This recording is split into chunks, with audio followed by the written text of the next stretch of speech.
Fala pessoal, estamos começando aqui mais um Dream Podcast. Para você que é novo ou nova que não me conhece, eu sou o Bruno Loureiro.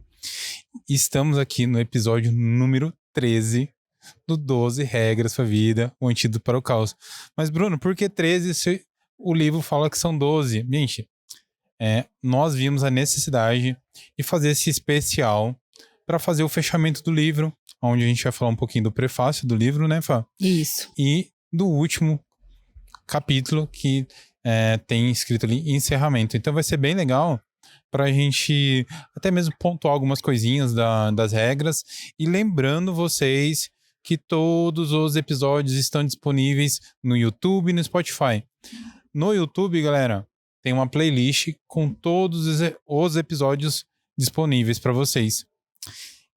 E como de praxe, agradecimento muito especial para minha amiga Fabi. 12 programas e finalmente chegamos aqui à reta final. É verdade. Que incrível foi falar sobre esse livro. Fabi, foi mesmo. Muito obrigado novamente. Eu que agradeço, Bruno. Obrigado pelo convite. Foi muito bom a gente ter chegado a essa conclusão que era importante falar sobre isso nesse momento, né? Que também exige uma coragem aí.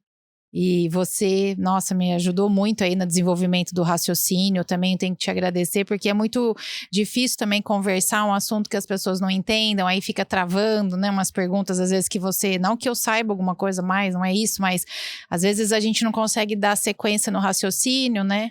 E todas as vezes eu acho que a gente conseguiu fazer, assim,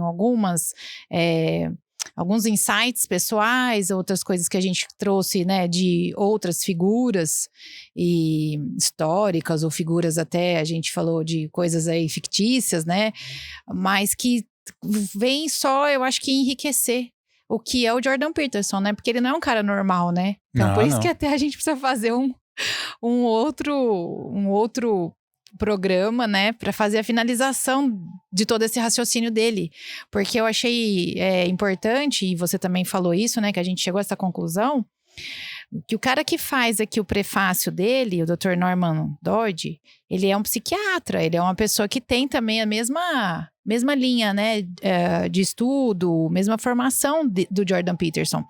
E ele se surpreende quando ele recebe o livro, ele se surpreende com a capacidade que ele teve de expressar exatamente o momento que a gente estava vivendo.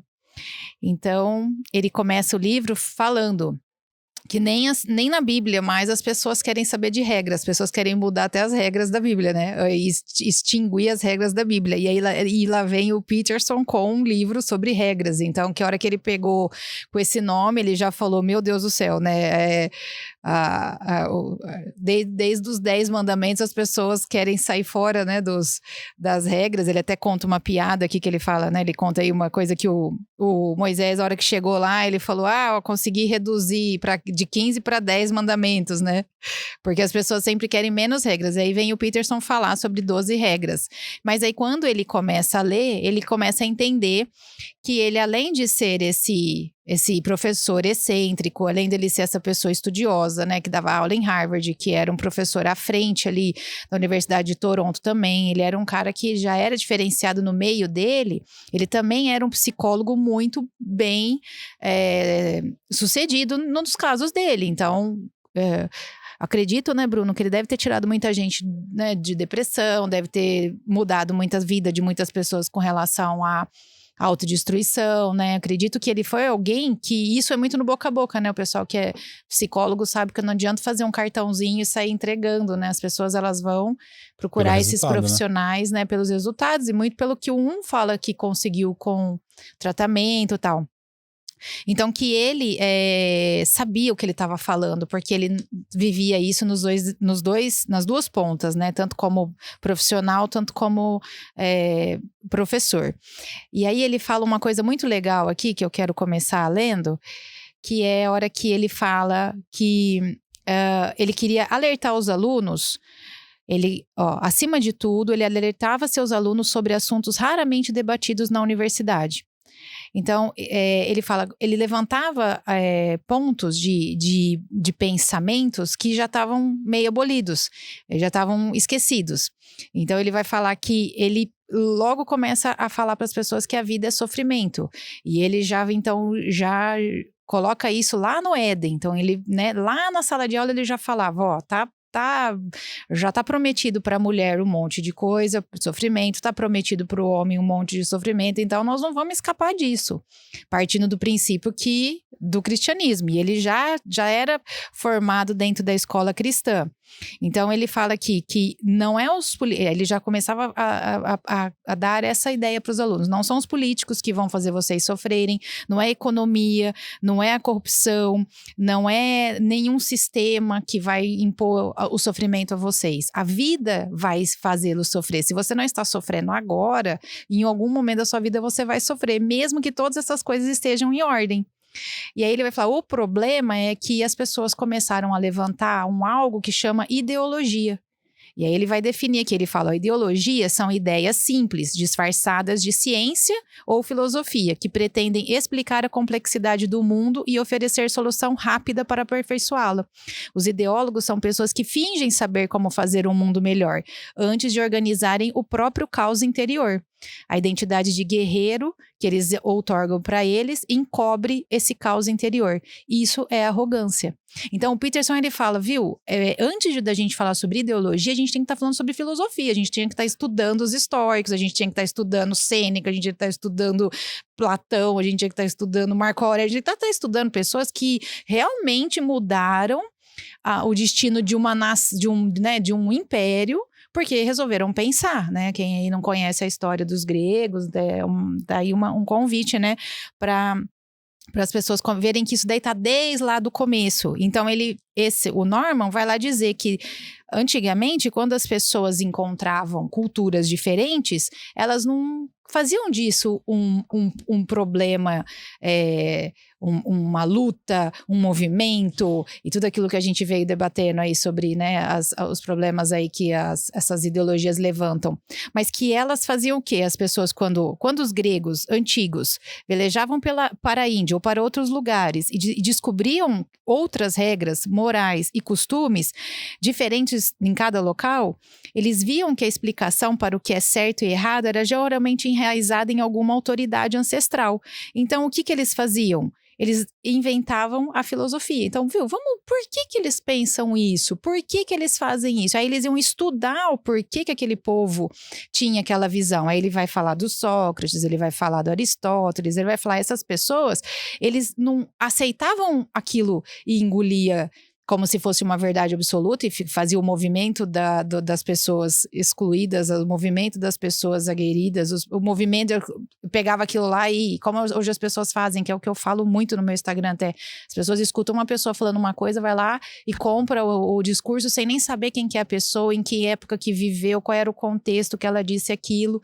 Então, né, o Norman tá falando assim, os gregos não faziam isso, eles pegavam toda aquela informação e pensavam, iam discutir o porquê onde se tinha êxito, onde que não tinha, se era melhor então copiar aquilo deles, né, fazer um benchmarking naquilo lá, ou se era melhor não fazer, realmente não trazer isso para dentro ali da civilização grega. Então, que eles chegavam a uma verdade e não relativizavam absolutamente nada. E aí ele fala, o que aconteceu hoje? As pessoas estão relativizando e estão fazendo com que quem se opõe à relativização, aquelas pessoas que colocam a sua opinião, sejam taxados como intolerantes. Então ele fala, o que acontece é que a esquerda modernista, ela... adicionalmente, a esquerda modernista diz que a moralidade de cada grupo não é nada além da tentativa de exercer poder sobre o outro. Então, não é verdade. A sua moral é porque você quer ser melhor do que o outro, não é porque é a sua verdade. Não existe mais isso. Portanto, o mais decente a ser feito, uma vez que se torne evidente como os valores morais que você e a sociedade defende são arbitrários, é demonstrar tolerância com as pessoas que pensam de modo diferente do seu. Essa ênfase total na tolerância faz com que pessoas com as piores falhas de caráter tenham que ser absolvidas totalmente de qualquer julgamento de valor. É o que está acontecendo, por exemplo, na Califórnia. Na Califórnia as pessoas entram, elas roubam, né? Elas vão lá, elas assaltam ali os mercados, elas saem, você não pode falar nada. As pessoas, elas ficam paradas. Você vê aqueles vídeos, você fala, mentira que está acontecendo isso, né? Então, ele coloca assim, esse é o Jordan Peterson. Ele é o cara que deu voz a essa cinza encoberta aí que existia. E só finalizando aqui o prefácio, Bruno, ele fala assim, ó, alguém pode pensar que uma geração que ouviu incessantemente dos seus professores mais ligados a ideologias de esquerda sobre direitos e mais direitos, oporia-se a ouvir o que é melhor focar na aceitação das responsabilidades e ter, sim, sua verdade. No entanto, essa geração de muitos que foram criados em famílias por pais superprotetores, em parquinhos com chão macio e depois ensinados em universidades com espaços seguros, que não precisava ouvir coisas que não queria, teria aversão ao Jordan Peterson, mas não. Elas abraçaram a mensagem dele e de sua resiliência e tiveram realmente uma vontade de assumir as responsabilidades das suas vidas. Então, aconteceu um movimento de um monte, que é aquilo que eu falei, acho que no primeiro episódio, que os jovens, ele dividiu a Universidade de Toronto. Metade dos jovens foram, nossa, é tudo que a gente está passando. Nós não queremos mais esse tipo de ensino supérfluo, a gente não quer isso. A gente está querendo mesmo aprofundar, mas ninguém... Onde que estão essas coisas? Onde estão os livros? Onde que estão esses pensadores? Onde que a gente busca isso, né? E uma parte ficou totalmente contra ele, porque disse que ele estava buscando coisas do passado, que ele era patriarcal, né? Então, esse é o prefácio aí. O livro, né, ele é fundamentado dentro desse homem, desse retrato, né? Eu acho muito legal a gente ir pro prefácio, né?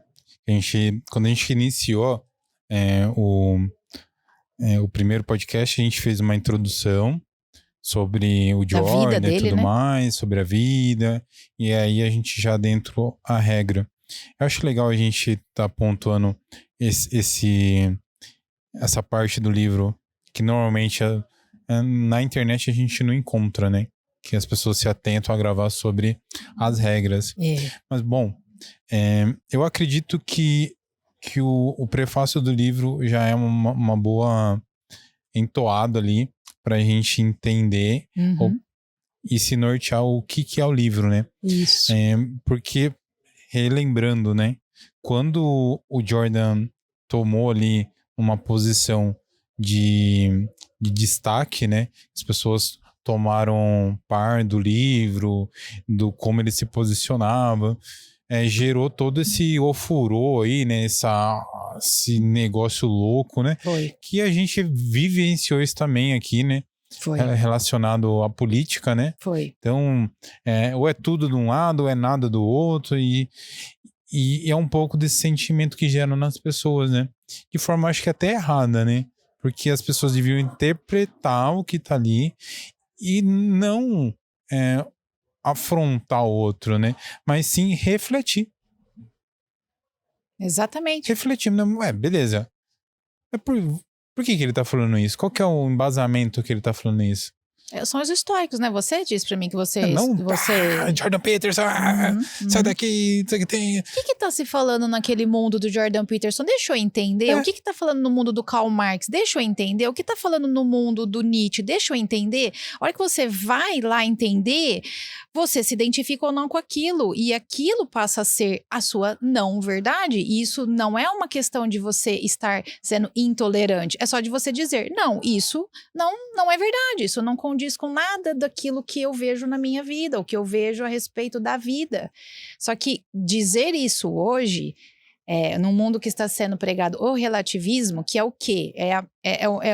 Está paralelo ao niilismo, que é ninguém tem razão. Ninguém tem razão porque está todo mundo em construção, o discurso é bonito, nós estamos todos em evolução, ninguém é acima de ninguém pode... Tem várias coisas para ser corrigidas, como a gente já falou a respeito de várias questões sociais, raciais, étnicas, culturais, tem muita coisa para ser resolvida, né, Bruno? Só que é uma civilização que está sendo esquecida, nós temos 2023 anos, né, depois de Cristo e temos quanto antes de Cristo? Então quer dizer que esses seres humanos que viveram antes não sabiam viver. Ninguém sabia fazer nada, tava todo mundo então, era império, era essas coisas, era tudo no cara ou coroa, não existiu então nenhuma dessas pessoas notáveis que a gente conhece no passado, elas não tiveram suas famílias, elas não tiveram suas educações, elas não fundaram as universidades, melhores universidades do mundo que existem até hoje. Existe alguma universidade fundada nos últimos 40 anos que seja uma Oxford, que seja uma Cambridge, que seja uma Harvard? Não existe. Então, peraí, onde que estão essas pessoas que construíram esse mundo que hoje as pessoas se apossam dele e dizem o seguinte: não, tá tudo errado, agora nós vamos mudar. Mas, meu Deus, é tão incoerente quanto qualquer coisa que você diga que não exista, né? Não existe essa mesa, isso daqui é relativo, isso daqui pode ser considerado um boné. Uma pessoa pode colocar isso aqui na cabeça e é um boné. Não, isso não é um boné. Aí, não, mas você é intolerante, né? É claro que é um boné.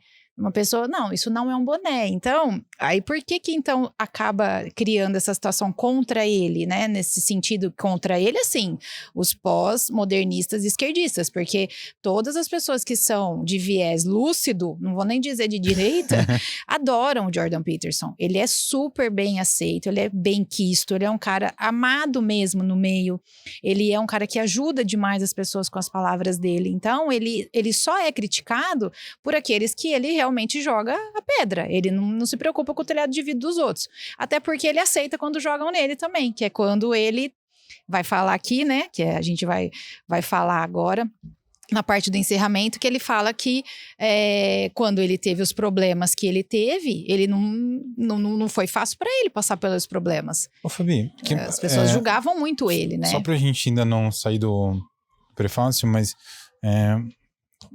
que nem ali a gente falou sobre relativização de informação. Isso não é uma coisa nova. Não, exatamente. Você acha que com o vir da rádio, da TV e agora com a polarização da internet, essa tendência da relativização, a tendência a aumentar? Vai aumentar demais, vai chegar um ponto, Bruno, onde a gente tem uma frase do Chesterton que eu gosto muito, que ele fala assim: as novas gerações terão saudade daquilo que elas nem sabem que existiam. Elas vão pensar assim, puxa, como seria bom se a gente pudesse sentar num lugar e ter um raciocínio livre de qualquer tipo de julgamento. Elas não vão, vai ter morrido toda a geração que sentava e conversava sobre aquilo que achava certo, entendeu? Para ela. As pessoas, elas vão ser guiadas somente por coisas politicamente corretas. Todos os movimentos, todas as agendas globais estão sendo feitas no sentido de fazer sempre as instituições e não mais o indivíduo. Tudo agora é no coletivismo, né? Tem um livro do Roger Scruton que ele fala que quanto mais você faz uma instituição, que é aquilo que eu falei dos movimentos, né, do podcast. Então, a gente vai chegar a um ponto onde quem não tiver dentro de uma coisa assim, como foi a época dos sindicatos, lembra? Sim. Todo mundo tinha que ter um sindicato. Era isso, né? Você, na verdade, eu lembro uma vez que o banco fez greve, eu não queria participar da greve. Mas eu fazia parte do sindicato, eu tinha que fazer, mas eu não queria fazer, porque para mim tava ok, o salário tava ok, a carga, tava tudo bem, entendeu?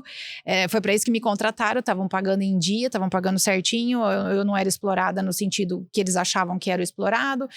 Eu não queria fazer parte, mas eu não podia não fazer parte, então eu tinha que ficar em casa, porque eu não podia nem ir no banco, porque eu não podia trabalhar, não podia entrar na agência. Então isso daí, imagina, era só com os sindicatos que acontecia nesse extremo, hoje é em tudo. Então, a mídia e tudo mais, é mais fácil controlar a massa, né? Aquela frase, né? A mídia controla a massa controla a marca controla a mídia. Então, mantém a mídia. Então, é mais fácil você controlar o todo, né? Olha a pandemia como é que foi. Né? Ninguém usa isso, ninguém usa. Todo mundo faz aquilo, todo mundo faz. É muito mais fácil, você conduz muito mais fácil a informação do que você ter seres pensantes, né? Como era na época lá da Grécia Antiga. Imagina se todo mundo fosse lá na Ágora, né? Eu falei esses dias no meu Instagram também. Imagina o Felipe Neto na Ágora, por exemplo, lá da Grécia, falando os absurdos que ele fala, assim, você fala... Puxa vida, né? Mas é o direito dele de falar. Então, isso daí faz parte da verdade que ele tem da vida dele. Mas aí, vamos lá ver como que é a vida dele? Ah, mas aí ele fala mal de uma coisa que ele tem, ele adere a pensamentos de pessoas que não condiz com aquilo que ele vive. Ah, então peraí, gente, tem coerência aí. Não, as pessoas não estão mais fazendo isso, entendeu? Então, vai chegar um ponto, e é por isso que eu acho importante aquela regra 5 dele, que ele fala dos filhos, né?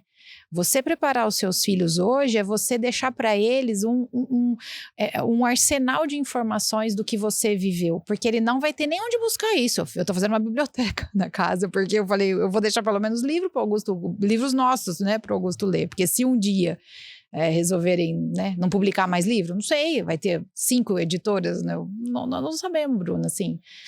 O que se quer, o que se de fato quer, é que essa informação seja cada vez mais controlada, né? O Elon Musk tem uma reportagem dele, eu não sei se você viu, tem uma entrevista dele no Twitter, que o apresentador fala para ele, você não acha melhor você falar o que você pensa no particular, nos seus tweets particulares? Porque toda vez que você coloca na sua timeline, as ações caem, você prejudica a Tesla, você prejudica a SpaceX, você, né, assim, a sua opinião não reflete o que os seus acionistas pensam. Aí ele fala assim, pode me oferecer poder, pode me oferecer dinheiro. I don't care, eu não me importo, eu quero falar o que eu penso. Então imagina, eu não tô aqui defendendo o Elon Musk, até porque eu acho que ele também não é muito certo, né? Ele tem ali as coisas dele. Mas imagina esse cara que tá vivendo ali, né, no mundo, ele vendo o tanto que as pessoas têm essa informação enviesada. E ele resolveu falar, não, eu vou ter uma plataforma que as pessoas vão falar. E ele tá sendo bombardeado, as pessoas, né, que acompanham aqui Twitter sabe. Então, assim como o Jordan Peterson foi. Então, qualquer pessoa que diz assim, não vamos relativizar, cada um vai ser responsável pela sua vida, vai trilhar o seu caminho, vai defender os seus ideais, a sua família, aquilo que é bom para si. E se não quiser fazer parte de alguma coisa, que ele fala aqui no final, né? Eu acho tão bonito quando o Jordan Peterson fala que se cada um fizer a sua parte, o todo vai ganhar. Então, se todo mundo fizer um pouquinho, o coletivo ganha. Não é do coletivo para o pequeno, do indivíduo para o coletivo. Quer ver? Ó? Olha aqui que ele fala. Aqui, ó. Se cada um de nós viver corretamente, prosperaremos coletivamente. Se cada um, então, por que estão querendo tirar a verdade de cada um e fazer uma verdade coletiva só? Porque isso é mais fácil de controlar. Emburrece, deixa as pessoas mais sujeitas a ótimos discursos, né? A pessoa que tiver um discurso mais bonito, tipo Hitler, leva a multidão a fazer coisas horrorosas. Tem que ter cuidado. Quando houve, né, todo o movimento nazista, né? Eles queimaram bibliotecas, obras de arte. É isso. Então foi. Ali a gente não, sinceramente, eu não tenho conhecimento antes disso, mas essa seleção já, né? É do que a população, né? As pessoas poderiam ter acesso, né? Sim. E hoje é em relação a tudo, né? Tudo. Tudo.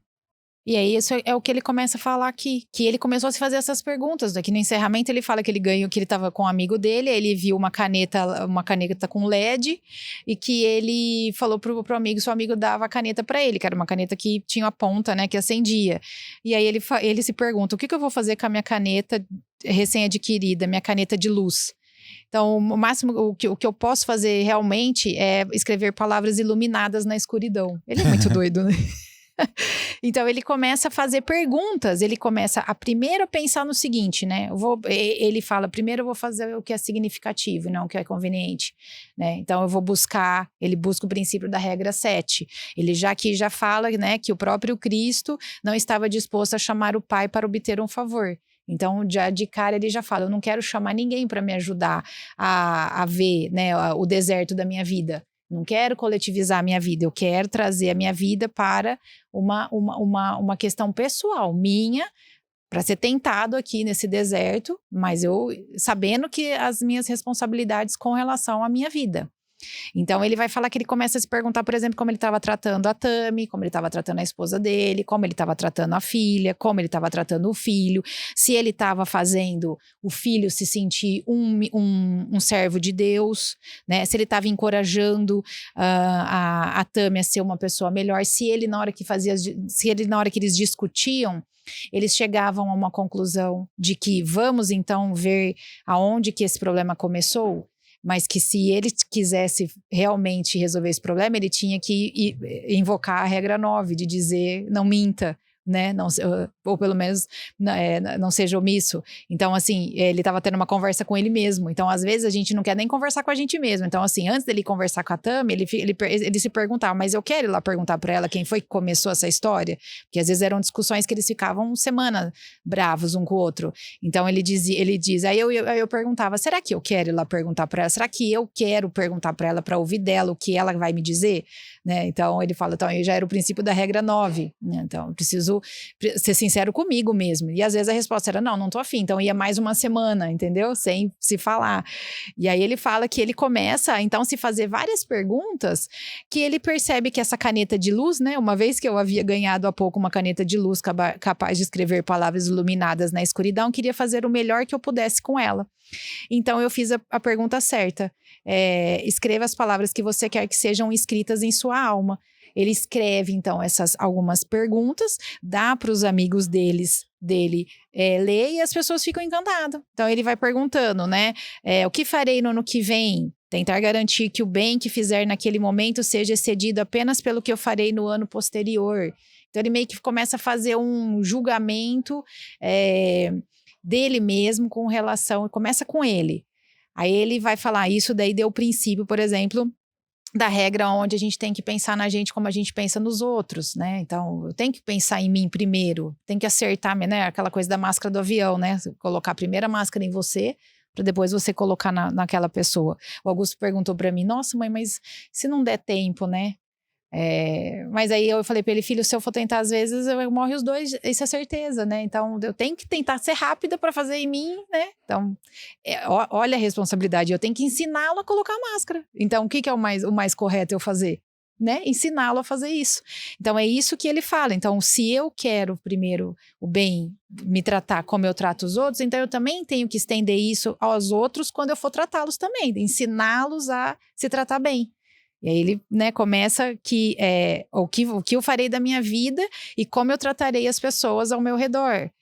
Então ele puxa aí a questão dele, o que eu farei para um estranho, convidá-lo para minha casa e tratá-lo como um irmão para que ele se torne um, talvez isso não seja a melhor opção, que é o que ele fez lá com o amigo. O que farei para uma alma caída?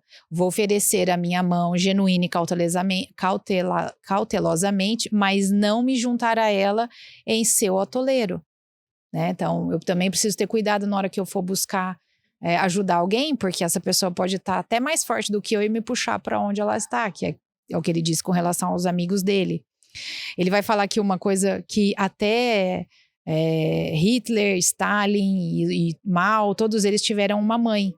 E o princípio né? O que uma mãe pode ter errado para ter gerado pessoas como essas pessoas que fizeram tão mal à humanidade? Então, qual é o princípio aqui, né, de você lembrar da mãe de Deus, você lembrar do que Maria fez, quem Maria formou, né? Eu falei isso na minha última palestra, que hoje o movimento feminista, ele chama para si, né, tipo, somos as tops, mas antes delas tiveram mulheres fantásticas, né, formidáveis. Uma delas, inclusive, né, educou o próprio menino Jesus, né? Então, a gente tem que baixar bem a bola com relação a isso. Aí ele vai falar aqui, né, que tem mulheres que pode ser que errou ou tenha sido tão mal cuidada que não deu, às vezes, a importância nos deveres maternos, ou às vezes teve coisas enraizadas na sua infância, foi maltratada e teve filhos como Hitler e Stalin, por exemplo. E é uma verdade, né? Eu falei, caramba, é verdade, né? A gente sempre acha que mãe só acerta, né? Mas aonde que aqui houve erro aqui para ter isso, né? Que a gente tem que, então, se guiar sempre por esse exemplo de Maria.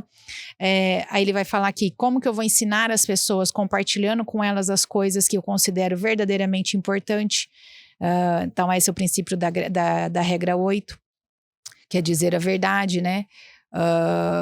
Depois ele fala: o que farei para Deus, meu Pai, sacrificar tudo o que eu valorizo para uma perfeição maior, que é o princípio da regra 7.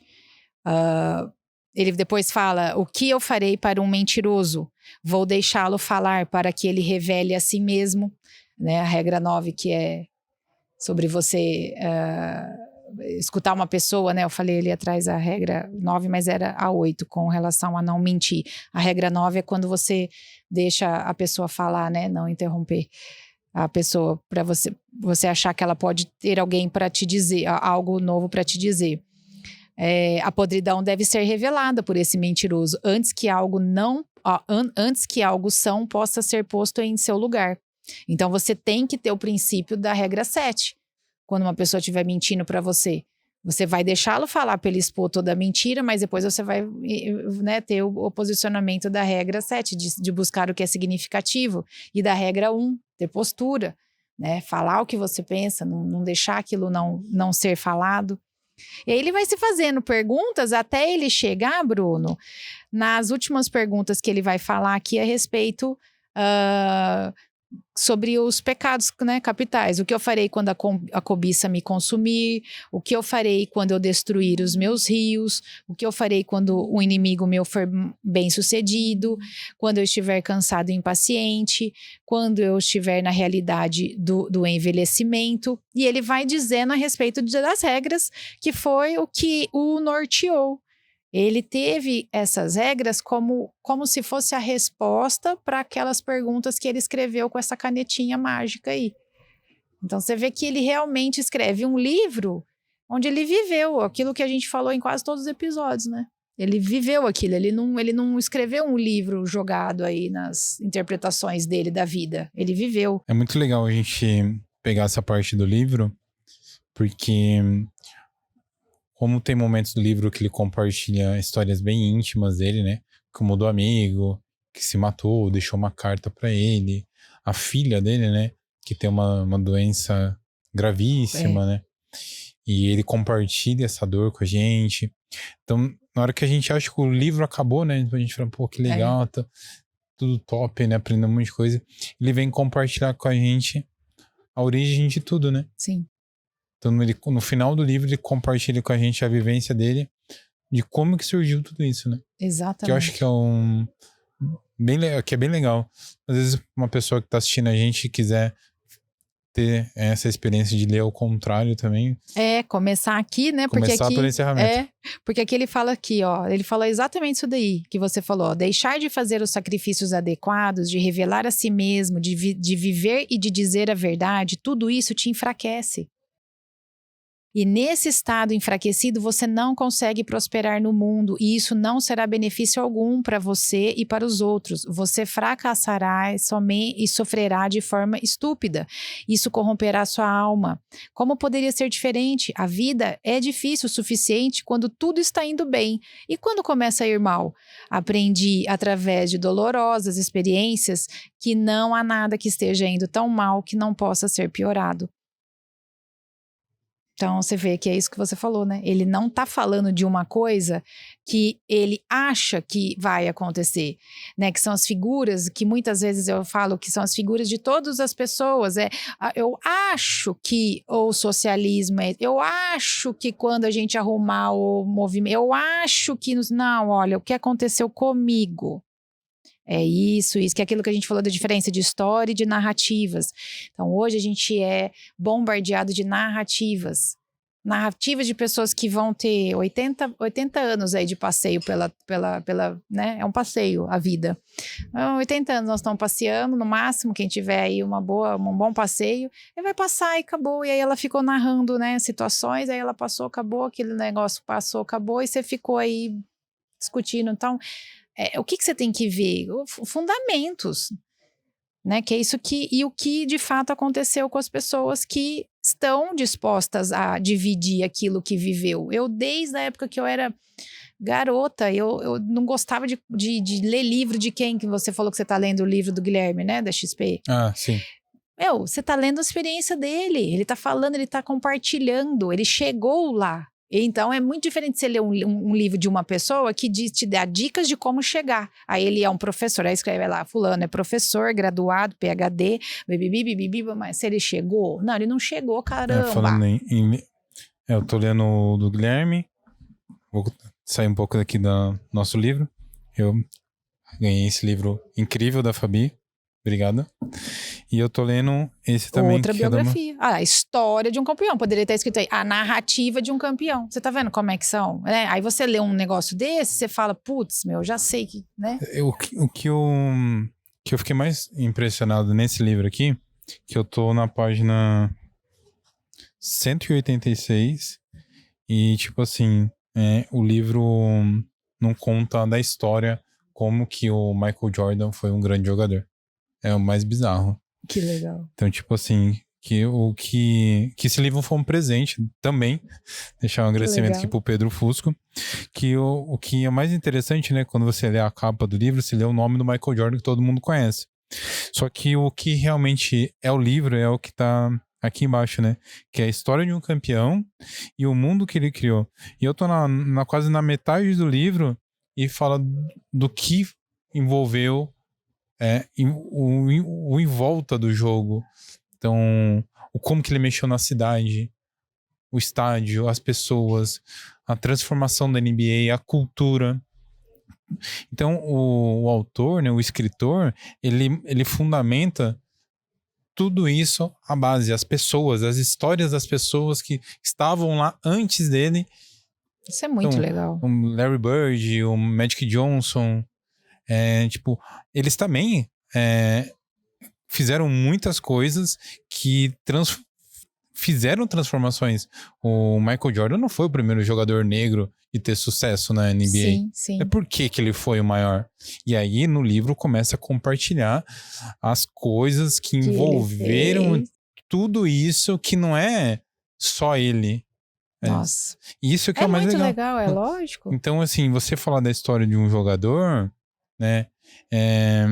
Mas e tudo que envolve isso, né? Tipo, ninguém constrói uma coisa sozinho, um legado, ninguém... Tá tudo interligado, né? São pessoas. O que você pôs pra dentro, né? Vai ver. Você aplicar as 12 regras, você vai achar as 12 regras aí, né? Então, eu acho incrível, sabe? E esse Muito livro legal. que você me presenteou aqui, eu tava vendo um documentário, e aí eu lembrei, né, dos outros episódios, e eu comentei com você. É fantástico esse livro, todo mundo deveria ler. A história do George Orwell também está aí, né? Ele fez aí ele se camuflou, né, para ele poder escrever. E até uma dica aí pra galera, a gente, além do 12 regras pra vida, né, eu indico as pessoas lerem livros, assim, biográficos. Assim, de pessoas que realmente fizeram, construíram algo, sabe? Porque a gente pegar um material de uma pessoa que acha que fez isso, ou acha que fez aquilo, ou vai ensinar você a fazer uma coisa que nem ela sabe fazer. É muito perigoso, porque aquilo pode te gerar ansiedade. Tudo aquilo que o Jordan Peterson falou, a gente já falou aqui, não é ele, né? O Sêneca falava isso, né? Aquilo te gera ansiedade, aquilo vai te gerar apatia, né? Você vai ter um estado de nostalgia, você vai querer aquilo que você não tem, não vai dar valor àquilo que você tem, né? Então, porque tudo segue uma desvalorização, porque você é aquela pessoa que tá sempre, parece que em maus lençóis. Isso aí já vem lá de tempos, entendeu? Então, não, faça ao contrário, né? Tenta ser o dono da sua vida. Toma as rédeas da sua vida e faça de pouquinho em pouquinho aquilo que a gente falou sobre cristalizar os momentos quando a gente está mal, né? O passo a passo para a gente sair de situações ruins, de relacionamentos abusivos, de amizades narcisistas e coisas que vão fazendo a gente minguar. E às vezes você aceita tudo aquilo porque, é o niilismo, né? Tá aí, ou é isso ou é o hedonismo, que é você ter tudo, né? Você ter a roupa né? A bolsa, o sapato, e você só tem isso, você só tem isso.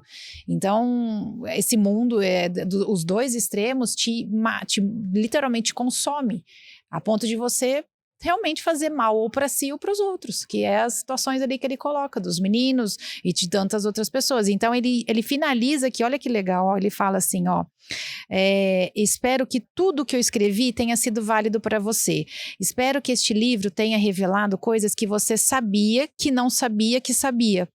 Espero que a sabedoria ancestral que debati tenha lhe dado forças. Espero que tenha iluminado a sua centelha interior. Espero que possa se fortalecer, consertar sua família e levar paz e prosperidade para sua comunidade. Espero, de acordo com a regra 11, não incomode as crianças quando estiverem andando de skate, que você fortaleça e encoraje aqueles que estão sob os seus cuidados, em vez de os proteger ao ponto de enfraquecê-los com as ideologias, né? Desejo o melhor para você. Espero que possa desejar o melhor aos outros. O que você escreverá com a sua caneta de luz? Né? Então ele faz um convite. O que agora é a sua vez, né? Como é que você vai escrever quais são as suas perguntas aí que você tem que ser sincero com você mesmo, né? Então, eu acho que é muito bom a gente ter, né, uma pessoa que vai buscar essas coisas que estavam perdidas lá, né? A gente já falou, não é só ele que está fazendo esse movimento, mas ele teve aí um rise, ele foi ascendido, ele teve aí uma ascensão, mas tem muita gente no Brasil, tem muita gente nos Estados Unidos que tá falando, viu? Não, pode parar com isso. Pode parar que vocês estão... Porque a intenção é realmente tirar, né, toda a parte histórica da vida das pessoas e fazer um novo, né, um great reset, uma nova agenda. É complicado, né, Bruno? Tem muita coisa aí para debater. Eu acho que é interessante também a pessoa que às vezes muitas pessoas não conseguem identificar que a pessoa que tem um viés, independente pro lado que seja, mas que seja uma pessoa enviesada, não sei se é o jeito certo de falar, essa pessoa vem de uma... Se eu falar manobra, as pessoas vão achar que tem teoria da conspiração. Mas eu não quero falar de um jeito que parece teoria da conspiração, mas é isso. Mas essa manobra de tudo. De rede social, de jornais. E é isso. Imagina se você não pegasse para assistir jornal, não pegasse para assistir esses canais que são bem tendenciosos, ou aquele jornal do final do dia que parece só a comunidade dando tiro na outra comunidade. Qual seria a sua visão de mundo? Às vezes não seria mesmo. Se você pegasse seu tempo para ler, né? Como que seria a sua vida? Será que você seria uma pessoa mediana? Ou você conseguiria atingir coisas e fazer coisas que todo ser humano é capaz de fazer coisas incríveis? Sim. E aí?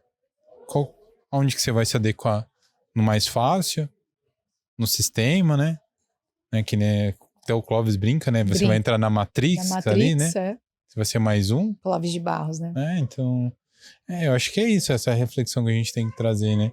O convite do livro tá aí, para quem quiser conhecer o livro, fica a dica. Para quem quiser rever os episódios, tá uma boa toada aí para pegar o aprendizado com a Fabi, que compartilhou de forma incrível aqui com a gente. Obrigada, Bruno. Falando em presentes, deixa eu ver aqui que eu... Gente, hoje eu fui lá na Ótica Vitória. Meu Deus. E chego esse relógio aqui, topzera. Puxei. E eles me mandaram esse relógio aqui top que eu tinha visto lá. Olha, eu não vou fingir que foi surpresa, porque eu vi na hora que tava gravando que chegou aqui, ó. Eu vi esse relógio hoje lá na Ótica Vitória. É um relógio muito legal. Vocês vão ver que eu vou estar utilizando nos próximos programas, não é merchanzão. E esse relógio é super legal mesmo. Então, olha, mandaram até com a cor personalizada aqui da produtora. Então, gente, é super legal, tem várias funções. E ele tinha acabado de chegar, então eu vi essa novidade lá e eles me surpreenderam aqui. Na hora que eu cheguei, estava aqui. Não aguentei, eu abri. Então, fica a minha dica aí pra vocês que querem ter um relógio legal assim. Monitora o treino, o passo. Tem uma função aqui que eu achei super legal. Gente, não vou me alongar, mas é bem legal. Que tem aquele negócio da oxigenação. Então, você consegue ver o quanto que você tá oxigenando. Então, eu vou compartilhar aqui com vocês. é esse relógio. Aqui, ó. Tá escrito medição. Super legal. Super. Muito bonito, gente. Eu tô falando porque eu vi hoje lá. Ó. É essa aqui, ó. Ótica Vitória. Nosso parceiro aqui. Top. Obrigado. Só agradeço. Ótica Vitória. Centro aqui de Avaré. Vai aparecer aqui para vocês todas as informações. É um relógio da Lince. Vocês vão lá, falam que vocês viram aqui. Eu recebo mais. Gente, é isso. Minha dica hoje aí para vocês da Ótica Vitória. Vou deixar aqui, ó. Deixar aqui. Fabi, muito obrigado. Foi um prazer. Em Bruno. breve a gente vai iniciar o especial do segundo livro do Jordan Peterson. Terceiro livro, mas segundo dessa sequência incrível. Além das 12 regras. Além das 12 regras, gente. Esse livro vai ser... Esse é complicadinho, hein? Esse é polêmico. Mais ainda. Fabi, muito obrigado. Eu que Agradeço aí esses 13 programas aqui com a gente. E em breve iniciamos um novo especial. É isso aí. Obrigada, Bruno. Deixa seu arroba aí pra galera. Fabi Pinhata. Algum recado especial? Não, tudo certo. Gente, Fabi, obrigado novamente. Obrigada a você. A gente se vê em breve no nosso próximo especial. E para você que acompanhou até aqui agora, muito obrigado a todo mundo. Clica aqui no curtir. Envia pro amiguinho, pra amiguinha, pra mãe, pro pai, pro tio. E não se esqueçam que tem a playlist com todos os episódios no Instagram, somente os cortes, Dream PDC. Acompanhem lá os bastidores, como que é o nosso dia a dia aqui. Dream Podcast no YouTube, Dream Podcast no Spotify. Quer conhecer meu trabalho? É o Bruno Loureiro. E quer conhecer a produtora que produz o Dream Podcast, Cena BR. Gente, muito obrigado a todos que assistiram esse episódio e os outros. É isso. Valeu e falou!